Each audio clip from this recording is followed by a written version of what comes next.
Cafe. It's sponsored by the Science Mathematics Education Institute. When I'm out doing my other job, I'm the director of the Science Math Education Institute at Fort Hays. Well, our science cafes are meant to be open, free to the public to come in and find out about something interesting related to science, engineering comes up. And tonight, we're counting down to our 100th, which we think will be either September or October of 2019. So tonight is our 89th Science Cafe, and we've been doing this since 2008. So if you haven't been here before, you've been missing a lot of great stuff over the last 10 years, but if you haven't, that's great. So tonight it seems a little bit timely, but as I said, we're not really here to talk about what's going on out there today, but still it does kind of end. So you can see the title up there, but it's my privilege to introduce Dr.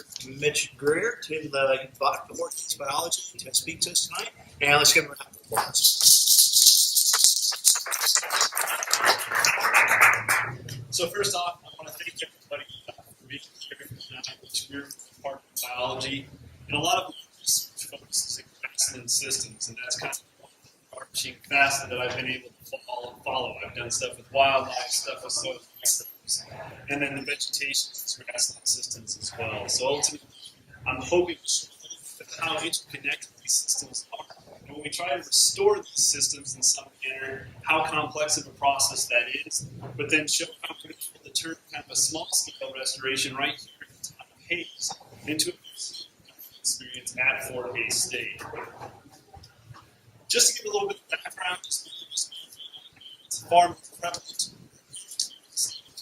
But grasslands actually constitute the largest percent of global land cover, occupying over 50% of the ice-free terrestrial landscape on a multi-continental range. They are very, very important. The perennial grasslands are something that are very, very important, mainly from an economic standpoint and from an ecological standpoint. I'll talk a little bit more about this later. So the role of the perennial grasslands here in North America are played by the Great Plains. This is a vast area occupying about 1.3 million kilometers squared, stretching from southern Canada through Texas, and then from the Rocky Mountains approximately 800 kilometers east. We have three major zones that show up quite as well as the short grass prairie, farthest to the west, the mixed grass prairie in the center, as well as left of the tall grass prairie on the eastern edges. And again, this comes back down to that precipitation gradient. The Great Plains, as I mentioned, supply us with numerous ecological benefits and services that we utilize on a daily basis. Think about it. So we have wildlife habitat, definitely a big one. We have CO2 sequestration, so grasslands are capable of taking carbon dioxide from the atmosphere and putting it in the system, acting like a big holding to hold it there from the atmosphere. We know that you add soil nutrients as the grasses start to break down and they kind of continue that cycle. We know that they recharge water or purify the water before they actually start to recharge our aquifer system. So again, big important benefit there. And then what seems to be prevalent is that they actually supply our pollinators with numerous food sources, and we'll see that actually is a big benefit to us as humans. We can also talk about the economic services, and we can use tons of these as well, but we can also break them into food, fuel, and fiber. Obviously, we're capable of harvesting some of these directly from the Great Plains, but then we know that they've developed under a history of grazing that has allowed them to produce many of the products we utilize as well. The issue is, with the ecosystems out there, we're actually facing some problems currently. One of the first ones is actually habitat loss due to row crop agriculture and also urbanization. We see a change in landscape and infrastructure to actually support these urbanized landscapes as well. And if we look at some of the numbers, they're actually quite daunting. We've seen a loss of 90.9% of the tall grass prairie, with a couple of the last big ones being tall grass prairie preserve here in Kansas and one in Oklahoma. We've lost somewhere between 70 and 80% of our mixed grass prairies, and that's where we would fall here kind of in Kansas or right on the border of the mixed grass and short grass prairie. But we've lost somewhere around 40 to 50% of our short grass prairies. So again, it's an ecosystem that has lost a lot of its coverage. We see landscapes that seems to be covered by native prairies, being dominated by agricultural ecosystems. And we see up here on the map, the white lights, those are areas associated with urbanized areas as well. So it's a landscape that's been changed from forest and grasslands into these urbanized habitats to support our growing population. We also see that there's issues with the changing climate. So this starts to cause or alter the ecosystem function in these areas. As we start to see on this map here, predicted temperature changes. Submit this is they are actually a little bit more extreme as we see here. But we look at America up here, looking at summer between 2.5 degrees Celsius, and I think we've actually moved closer to 2.5 or 3 if I remember those figures. We also are seeing alterations because of this change in the climate to the precipitation patterns. As my predecessor, when I come to South Dakota, the rains just don't come like they used to. And what we see is more frequent, large rains and fewer small kind of soaking rains that we used to see. And this map here takes the number of dry days, so the number of days between those two precipitation events. Again, across the central and southern Great Plains, we see an increase in the number of dry days we're predicted to see, and again, varying levels within that. We also see a big issue with fire suppression. And again, this comes back to the way people used to think. If we look at Smokey the Bear, we notice that his model has actually changed over the last 10 years. Many people recognize that? So his model has gone from only you can prevent forest fires to only you can prevent wildfires, realizing that fire is actually a very important part of many systems, and by suppressing it, we've actually created fuel loads that have caused greater amounts of wildfires in some of these systems. And that's what these graphs are actually shown right here.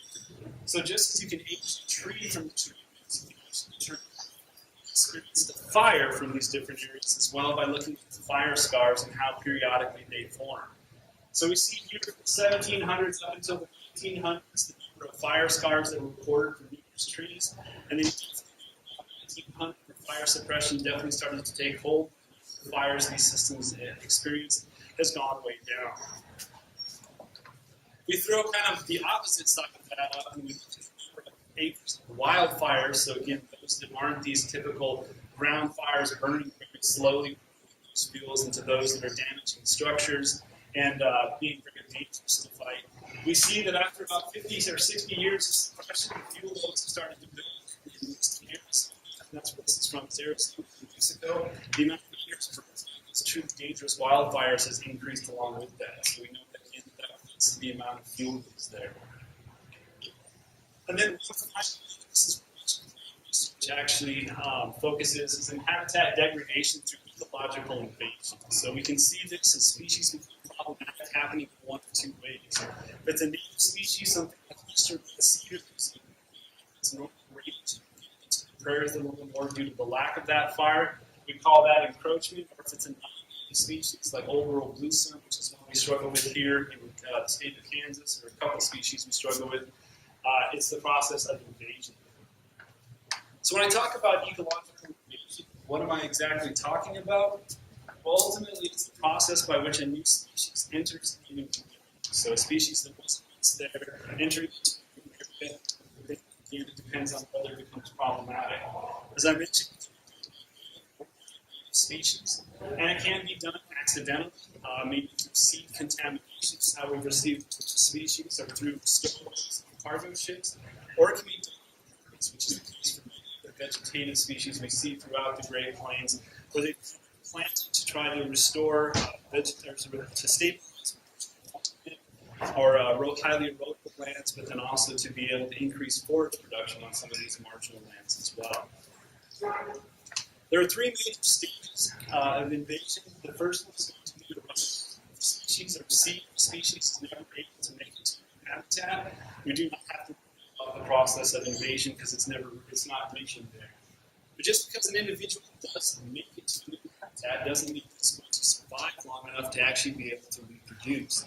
But if that individual can establish itself and reach that area of reproduction, then we get to the third stage, which is the one that's most concerning, and that is actually spread. And this is the concern because it's a big change in the ecosystem functions. And in the case of most vegetative species, it means we're going from a diverse prairie, and any monoculture of what we see there is actually yellow sweet clover. When it comes to research related to ecological invasion, most of the studies have focused on recruitment limitations, so how many seeds or how many individuals are making it to a new area, and then how much biomass or how many plants are being produced on this area. Very little research. You've seen kind of research focused on that whole local area. And it's kind of funny to think about it. That's something to think about very often, is how intrinsically those above and below ground ecosystems in fact are. And we know that the below ground can actually predict, can actually influence what species are capable of growing there. And the plants themselves can influence what microbes are there to benefit them in the soil as well. So who are some of these below ground players that are participating players? But one of the big ones that's important around here we call our muscular mycorrhizal fungi. So they're fungi that live in the soil, and they grass species, as I'll show here in a second. We have nematodes that live in the soil, and species of bacteria. Many of us probably know soybeans and some of those other legumes that work with nitrogen-fixing bacteria and actually capable of returning nitrogen to the soil. So big benefit to the plant and benefit to the ecosystem as a whole. So these can be beneficial if they help with access to nutrients, or if they help with access to other resources throughout the soil, or if they help in the nitrogen fixation process, or depending on what species of bacteria they can in fact be harmful or parasitic, or if they become overproductive in certain areas, they can become problematic as well. So just to kind of highlight the importance of this fungus, we know that they can actually help with nutrient uptake. They can get the nutrients to the plant quicker because the system is a long straw versus a series of cells that they have to actively pass the nutrients through. They can help with plant growth rate. The quicker it gets those nutrients, the faster it grows, making it a better competitor if something is undesirable around where to come back or come by. It can help with access to soil pools that you can find areas would be capable of accessing. It can help with drought tolerance and some of these chemicals in the soil to help keep pathogens and parasites away from them that would keep these plant roots. And some of our species here actually require this relationship to be able to survive. And the example is that one has this fungus in there, and the one on the left has been sterilized to remove the fungus, but then added back what we call microbial wash. So the bacteria, the viruses, everything else has been added back. The only difference is those underground fungus. And you can see this guy on the left is not very happy, and it's not going to complete its life cycle because it doesn't have that part. And this is important because, as I mentioned, these changes in the parts influence what plants are capable of growing, but again, those plants are capable of influencing those microbes. So we talk about the feedback loop, and we talk about two main types of feedbacks. The first one is the feedback, and this is where the change in chemistry actually slows the growth of that individual population. Now, this is beneficial in the fact that it increases diversity across the landscape. If you go up, we don't see big patches of big blue stem or big patches of little blue stem that cover multiple acres at a time. We see ecosystems with forests and shrubs, multiple different grass species. So this is actually kind of a system of checks and balances that keeps diversity high within the native grasslands. And then we see positive feedback loops. And this is what we feel native species may be operating on. So what this does is actually accelerates the rate of increase of this individual, ultimately resulting in kind of a monospecific stand. So instead of increasing diversity, we end up with just one plant species dominating the area. So what we see, pictures like this shot from the Conza Prairie Biological Station in Kansas, diversity of grasses, flowering plants, and shrubs that are all in this area, turning into large patches of something like this. In this case, this is Caucasian. There are the complete dead zones in between some of these patches. So we've lost all of those resources that the wildlife species would in fact survive on. And highlight how drastic these relationships to mycorrhizals can be, how important they are to some of these grasses. This is just a graph that, from some of the PhD dissertation research. So we have our study species, and grass from South Texas, pink pampas grass there in the top right. We have soil collected from native prairie, underneath the problematic grass, and then grows in South Texas, and then buffalo grass, so two more troublesome species. And what we see here is if we grow pink pappus grass in field soil, so that the collected native grass it produces a large amount of biomass. If we sterilize that soil like we did with the big root plant and add everything back but the microrhizae, you see that the biomass itself is almost non-existent. So again, this species requires that relationship with the underground fungus to be able to complete its life cycle. Now this comes to be even as we start looking at some of these problematic species, is right, and how they might alter that soil microbial community. If they associate with partners that don't associate with this pink pappus grass, we might start to see a decrease in biomass of that area as well, or what those plants produce. So in this case, our study species was plains bristle grass, another that requires this relationship. And what we see is the biomass produced in native field soil compared to that one in our first problem. So you see that it's in fact similar amount of biomass, but these two species are both native to Texas, so they would have potentially similar histories because they have similar evolutionary histories. But if you took them and try to put them in soil collected from those grasses that come from South Texas, that came from a different continent, we see that their biomass is completely changed. Can exhibit between these two as a change in that microbial community. So it looks as if we alter those partners, we can in fact decrease the success of our native grasses. We talked about fire suppression in the Eastern Red Sea. Eastern Red Sea. And this graph here is just a series of slides from different field stations. Looking at what happens in 1956 after their last to a period of fire suppression. And we see the 10 years later, real quick, note this 90-degree turns there. Next one will develop a road that kind of makes the division between the forest state, basically, and then that native prairie. But in 1966, 10 years later, open grassland is dotted quite heavily with Eastern Red Cedar. If we go 10 years after that, you can see almost the entire area is covered in Eastern Red Cedar. And then one more time, we've lost pretty much all virtual grassland within that area. It's just over a 30-year time period. So if we were to graph it out, since 1956, the first 10 years, we can see a huge change. But then after that, it pretty much exploded to where we've lost all functionality in that area, at least from a grazing standpoint, and other plant species that would occur there as well.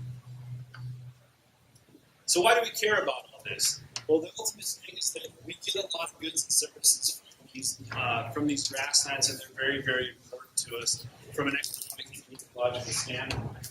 But we see as we start to alter the habitat that is out there, we start to alter the wildlife communities to some of those ecosystem services that we receive from them as well. So this year is from 3%. We start to see, in fact, is that grassland songbirds are starting to decrease, and this is related to all the above issues: the loss of the habitat, the degradation of those remaining grasslands as well. But we can see across the United States or across the Great Plains area, we see a decrease in these grassland songbirds. Comparing back to South Dakota, we see fewer species that are actually decreasing because we have a fairly large tracts of grassland still remaining. But then a few of them are actually decreasing quicker, and those are these ones that are very sensitive to any change in that native prairie system. And we see grassland birds are actually the fastest declining groups of birds in North America. So because of that loss and degradation of habitat, they're decreasing quite rapidly. And what we ultimately see is that if these continue to decrease, as these birds continue, that we'll only have about 25% of them in about a 40-year period. And then we see pollinator decline. This one is one that again is going to use more and more often. But we see that it's a worldwide epidemic. It's not just happening here in the United States, but changes and grasslands across the globe are influencing this. Butterflies in the UK, approximately 71% of all of the species have in fact declined in the last 25 years. 3.4% have actually gone extinct. As far as honeybees in the US, we see that 1/3 of all commercially managed honeybees were launched in just a single season. So during this winter and spring of 2006, 2007, many of these losses were attributed to what we call colony collapse disorder. And this is attributed to multiple different factors. So there's the use of an increase in pathogens and parasites that are actually harming the bees. We've also seen a decrease increase in this colony collapse disorder because of the herbicides and pesticides that are being used to control the parasites and some of the noxious weeds that inhabit these grasslands. We know a loss in grassland habitat means these bees have to actually move distances to find food, and to find less diversity of plants when they actually get to those grassland patches. So all of these things combined are basically increasing the stress and leading to these colony collapse disorders. So there's documented in 35 states, and I'm sure that's gone up since I pulled this figure last year, but some of these states lose between 180 to 100% of all of their colonies. So again, that's greatly devastating. If we put this in terms that we can start to think about, 1/3 of all of the American diet comes from food products that are actually pollinated by pollinators. Many of these bees are shipped to the plants time to be shipped to they actually go out and will pollinate many of these coastal orchards as well for many of our fruit crops. So they are very important to us, so this is quite concerning as well. So again, I showed these numbers as far as how much grass has been lost and the types of grasses. This is actually left. The Great Plains is one of the most engaged ecosystems in North America. So again, from a more localized perspective, this is quite concerning because we're losing tons of this land and the quality of this land. But what can we actually do about this? Well, there's the process of ecological restoration, so trying to restore that area back to what it was at a previous time. So it's the ecological restoration is the process of assisting the recovery of an ecosystem that has been degraded, damaged, or destroyed. And these are intentional activities. So this isn't just taking a field that's maybe neglected or used to be a crop field and letting it go back. These are activities that we're planning to do with an actual restoration plan in mind. So this is also an attempt to return the system to a historical or reference state, and trying to determine what that state is can actually be quite difficult. So this implies that the system has gone through some type of transformation. This transformation is not desired, and we want to put it through the reverse of that transformation, or maybe forward through it and get it back to a more desirable style, speed, or state. So ecological restoration assists in the initiation of recovery. So again, this often requires continued management. It's not something we can just start and let it be.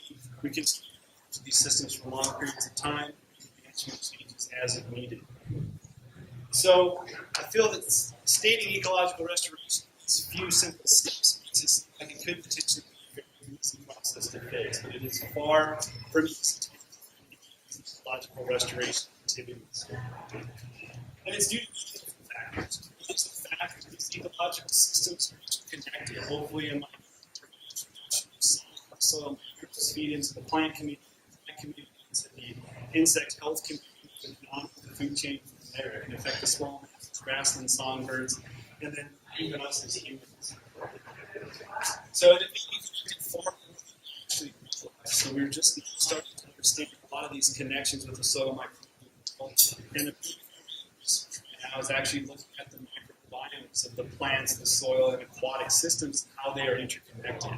We know it's quite important to the foods, how we go about digesting it, but most actually influence other aspects of human health, and that's all coming from that one microbiome.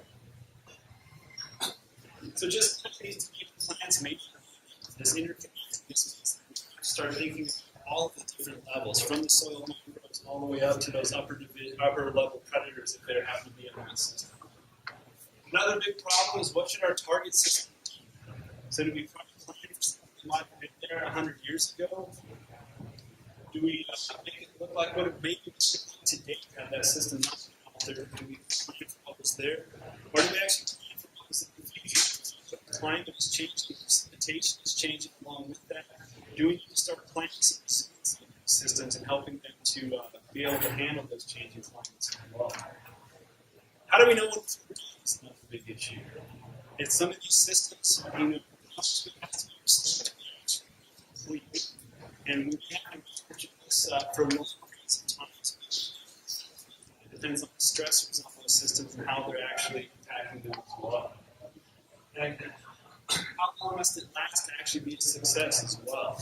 Obviously, if you're investing thousands of dollars, you want it to last more than just a year or two. Even small-scale restoration, about $9,000, and that includes absolutely no dollars for the labor volunteer.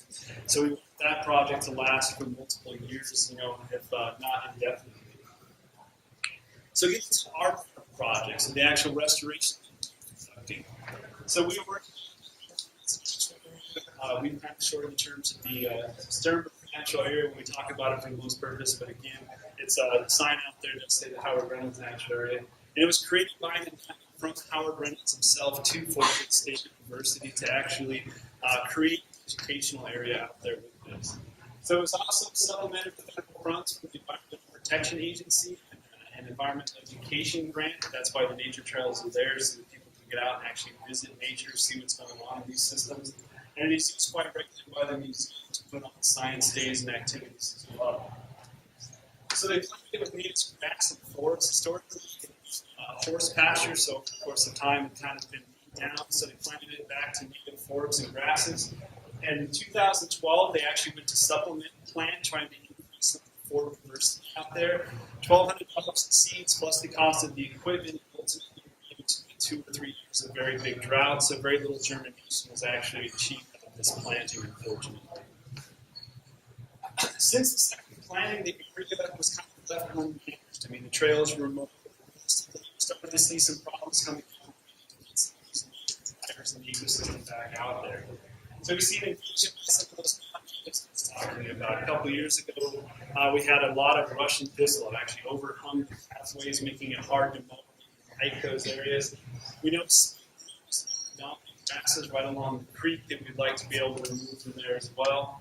We've seen some approach from the eastern seekers that don't mind necessarily right along the street. Some of those, we were starting to see them out there kind of in the middle of the grasses in an area where they should be, because those areas would have been historically burned maybe every 10 years. So what are some major activities that we in fact conduct? Some of the physical removal of eastern seekers. So again, we take the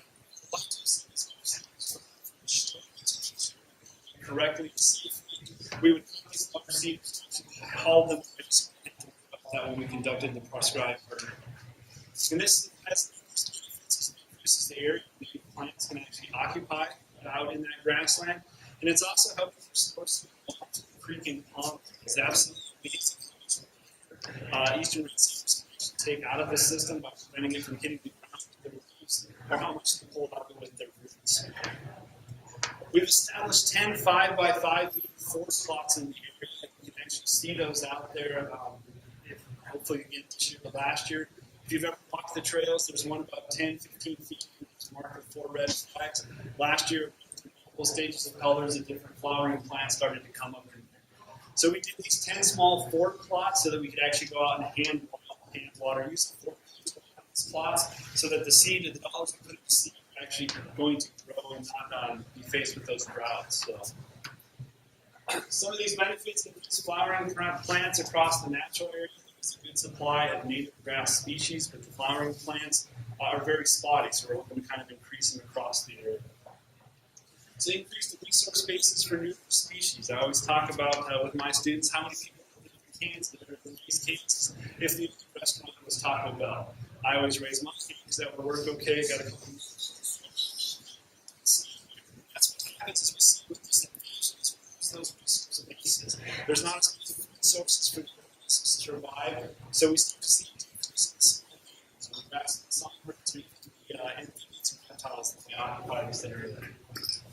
So then ultimately to kind of improve habitat quality, reduce those problematic species. If we can get those forests that they're taking up the area, it's going to make it more difficult for non-natives to take over, and then allow kind of that natural ecosystem function to hopefully return. So just a few pictures of graduate students and operate equipment and actually participate in ecological restoration. And the planning for our 4 plots right here, we're already on our 3rd set of seals for the rototiller. We quickly have to take all of the grass out of the area before you plow it under. So. And then we plant these areas with the buffalo brand seed is designed specifically for dogs. This is called the monarch and mix. So I'll go through the species here real quick just to kind of show. But the mix is designed to have 3 species in the spring, 3 species in the summer, 3 species in the fall that are good hunting producers, and then 3 other it's supposed to bolt at certain times to increase the amount of nectar that's being produced for those pollinators. So it's always custom.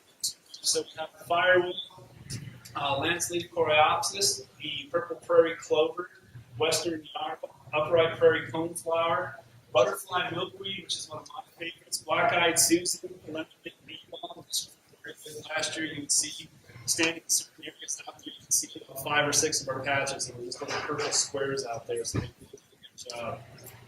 Then we have sunflower, and then still goldenrod as well. So here's the approximate location for 10 forage plots. We also planted a forage strip right along this roadway, so they would start to germinate, and people have to see have a flower bed of natural flowers to be able to view as well. That one didn't take off quite as well as hoped to.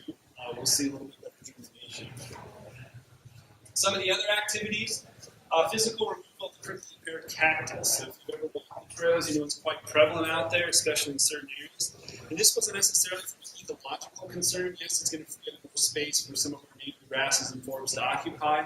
But ultimately, what we're trying to do is increase the use and satisfaction of the public area. I'm sure Curtis will attest that they've pulled quite a few stickers from kids' hands out there during time. So now we have a cactus-free area to be able to conduct this. We should see a lot fewer tears, and hopefully a lot more smiling faces. But we did conduct a prescribed burn in spring of 2017. Benefits reducing coverage of thistle and seed species that were there. And we did see a reduction of thistle that was out there and a huge increase in the annual sunflowers that were there. We moved some of the old plant material, helped to increase the recycling out there, some of these nutrients and dead material back into the soils. This allows for quicker soil too, so this is ultimately hoping to help our germination of some of those forage plots that we have put out there as well. And then this has been shown to stimulate that soil microbial community. So again, all these benefits to really try to push some of our native grasses and forests forward. So here's a picture of the actual stir fire prep. So again, students that are learning to operate chainsaws and some of the heavier machinery. I made sure people operated the skid steer for the meetings were actually people that knew what they were doing. But again, some of the students learning chainsaws and cutting down trees that they've done before, skills that they may have not got an opportunity to. We also were putting in fire lines at this time so that we were able to do prescribed burn as well. Some of the additional benefits to this, outside of just the ecological benefits that we're seeing, is that to student researchers, a couple of them that have actually been conducting research of pre- and post-treatment, these restoration activities. These activities we can continue throughout, a long period of time, if not indefinitely. So again, it gives them opportunity to conduct research projects in an area that they're very interested in. And up to that, we've got volunteers research that can come out and assist with these projects. And we started a couple of small mammal and amphibian reptile war testing. Starting to get quite a few public members involved too. And the last 2 or 3 times we were out there, we were doing trap checks at night. People were walking the trails or eventually following behind us to see what we're doing, see small mammals. And the kids were just excited to be able to see a cotton rat come out of the trap. So one is two students that are in the Kansas Academy of Math and Science program. So they came out, they were excited for the bio lab, they wanted to come out and experience this as well. So Kansas Academy of Math and Sciences, these are high school students that come to Fort Hays to complete high school and to take college credit. Both of these, I think, are biology students currently now. So they're both in the biology department. I actually have Michael here who is in my ecology class, so I kind of continue his intrigue with those small mammals as well. So this helps us as well by getting student volunteers and student researchers and graduate students from the university to come out. We can increase the amount of people we have to work on these projects, allowing us to accomplish a lot more in a lot shorter time frame. It also allows them to gauge that kind of ecological knowledge and start to see these processes going on and understand the benefits of them, especially if they help over multiple years.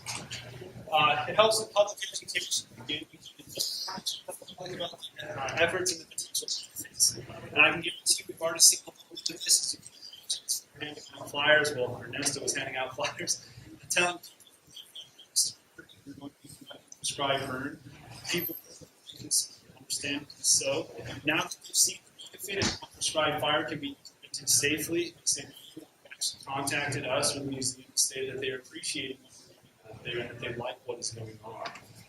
So, that's the issues that we covered in this talk. Again, people don't necessarily think about the small mammals and their role in this grassland system to maintaining their integrity. We continue to teach the public about ecological restoration. Again, it seems like every time we're out there doing activities, the number of people who come by to see what we're doing is continuing to increase.